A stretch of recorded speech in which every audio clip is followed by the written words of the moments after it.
je vais vous parler de différents outils et plugins sur Chrome, pour, le travail, d'UX, de brand, mais aussi d'UI.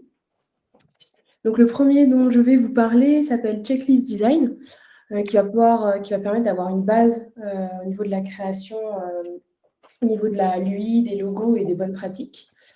Le deuxième va être Principle.design. On va avoir pas mal de principes design et notamment des sources qui peuvent être intéressantes, notamment des outils, des design systems et des choses comme ça.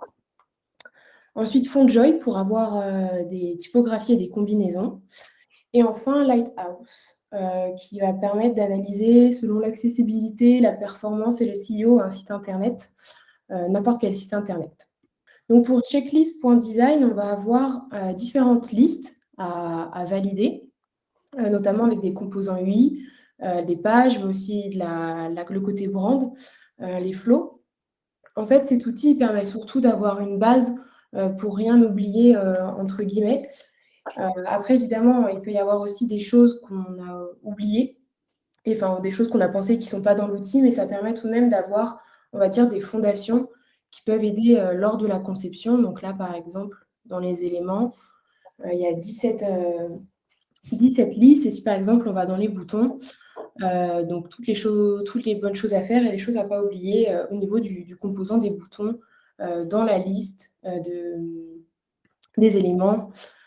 Donc voilà. Et donc il y a plusieurs listes, des sous-listes. Donc il y a pas mal de choses à valider lors de la conception. Donc c'est assez intéressant pour rien oublier et partir d'une base. Et en fait, ce qui est assez intéressant aussi, c'est lorsque l'on va sur checklist, sur un moteur de recherche, on va avoir différentes listes design. Donc là, par exemple, une liste accessible. Donc ça va être le même principe que checklist.design. Donc là, ça va être plutôt centré sur l'inclusivité et l'accessibilité. Donc différents éléments à ne pas oublier. Voilà, au niveau de la couleur, par exemple, au niveau des formulaires, pour rendre en fait les interfaces le plus accessibles et inclusives possible. Donc c'est assez intéressant après de fouiller, de savoir quelle liste est la plus complète, même si dans les recherches, checklist.design était la référence en termes de liste. Ensuite, donc pour Principle.design, donc là on va avoir pas mal d'exemples qui vont nous permettre. En fait, c'est un open source de principe qui est lié au design. Donc, par exemple, j'en ai sélectionné quelques-unes pour le daily. Donc, par exemple, les 10 heuristiques psychologiques d'utilisabilité. Donc là où on a les 10 éléments avec une description et les liens de la source et de l'auteur. On a aussi, par exemple, des outils qui sont mis en avant, par exemple, en design, où là également, on a des principes et directement la source du site en question. Donc en design qui est assez connu aussi au niveau, par exemple, du design system et des éléments à ajouter aussi, des composants notamment et des ressources. Donc là, ça va être un site aussi pas mal d'open source. Ce qui est le plus intéressant, c'est aussi d'avoir les sources et de pouvoir naviguer de source en source avec notamment des éléments d'actualité ou des bons principes dans le design. Au niveau de Fontjoy, donc là, ça va permettre de générer des combinaisons de typographie qui fonctionnent bien ensemble. Après, ça reste aussi aléatoire. Ce qui est aussi intéressant sur cet outil, c'est de pouvoir sélectionner une fonte en question et ensuite de voir les différentes fontes qui peuvent bien s'aligner avec la fonte qu'on a choisie. Ce qui est aussi intéressant dans cet outil, c'est un peu de sortir de sa zone de confort, essayer d'avoir des fontes dont on n'a pas l'habitude d'utiliser.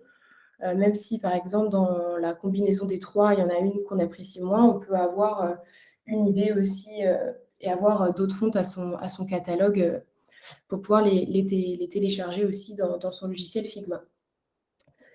Et enfin, donc là, avant, c'était des outils. Là, c'est un plugin qui est uniquement valable sur Chrome, qui s'appelle Lighthouse, qui permet d'analyser un site web. En fait, c'est juste ici. Il faut générer un report. Et à ce moment-là, donc, on a tous les différents éléments qui ont été analysés par Lighthouse. Donc, moi, j'ai pris le site de la FNAC, par exemple. Et on voit que c'est détaillé donc, selon la performance, l'accessibilité, les bonnes pratiques, notamment en design en Green UX, par exemple, et en SEO. C'est assez détaillé au niveau du code. On a tous les éléments qui sont détaillés, les éléments qui fonctionnent le moins bien. Après, ce qui est vrai, c'est que dans les parties qui fonctionnent bien, on n'a pas ce qui est mis, ce qui est bien, ce qui est mis en avant. Donc ça, c'est un petit peu moins pratique, parce que c'est aussi bien de savoir quelles sont les bonnes pratiques, mais on a en tout cas tous les problèmes d'un site qui sont mis en avant assez facilement. Donc là, c'est plutôt centré code. Après, en bonne pratique, on peut avoir encore du code. Donc des fois, il n'y a pas de code, des fois, il y a aussi des éléments, par exemple, renommer des boutons, des choses comme ça, ils donnent des exemples. Là, en tout cas, sur le site de la Fnac, c'est pas mal d'exemples de code. Mais voilà, c'est un plugin, moi, que j'aime bien aussi pour analyser des sites que l'on fait ou même ses portfolios pour savoir si on a fait des bonnes pratiques aussi en code et si on n'est pas trop mauvais en termes d'accessibilité et de bonnes pratiques.